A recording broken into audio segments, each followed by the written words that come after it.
Most éppen Miskolcra tartunk a miskolci piknikre, telibe elkezdett szakadni az eső. Sajnos a felhőt magunkkal hoztuk, úgyhogy itt is szakad az eső.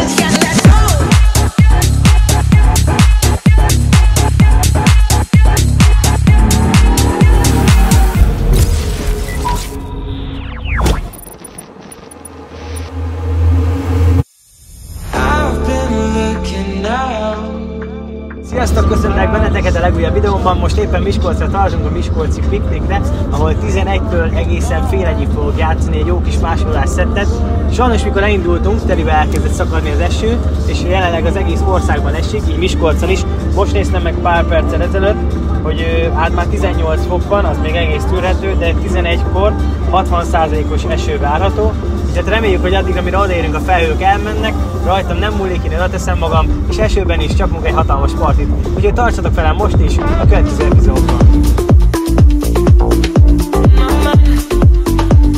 Ilyenkor fellépésre menet mindig meg szoktam hallgatni a hétfői rádiós mixemet, ugye többek között ezért is jó, hogy minden héten feltelik az oldalra, és egy hétig ugye vissza lehet hallgatni, és ez mindenképpen jó dolog számomra, ugyanis meg tudom nézni, hogy az előző adásban mi volt a jó, esetleg mi volt ami rossz, hogyan beszéltem, hogy a zenéket hogyan kevertem egymáshoz, ha voltak esetleg apró hibák, akkor legközelebb azokat ne kövessem el, úgyhogy mindenképpen sokat tudok belőle tanulni, úgyhogy nekem mostanában ilyen egy kis utazás a fellépésekre.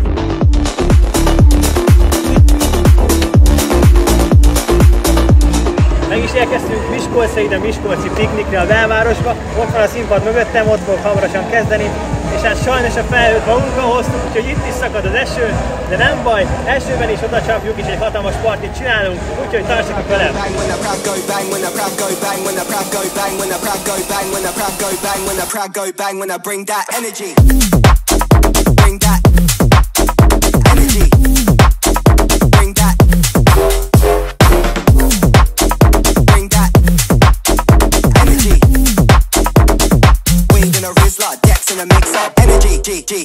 Bring that energy, tequila.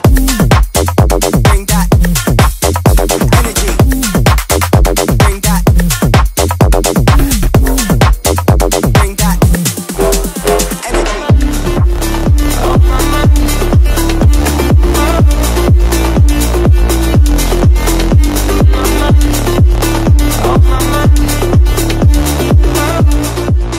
Mi volt itt Miskolcon? Ez a buli olyan fantasztikus volt, az első ellenére is nagyon nagyot mentünk. Köszönöm szépen a Miskolci pikniknek a meghívást, és köszönöm mindenkinek, aki odajött a végén fotózkodni. Köszönöm az ajándékokat is, egyszerűen nem tudok mit mondani. Hálás vagyok nektek, remélem tetszett ez a videó is, nézzétek meg a többit is, és találkozunk hamarosan újra. Sziasztok!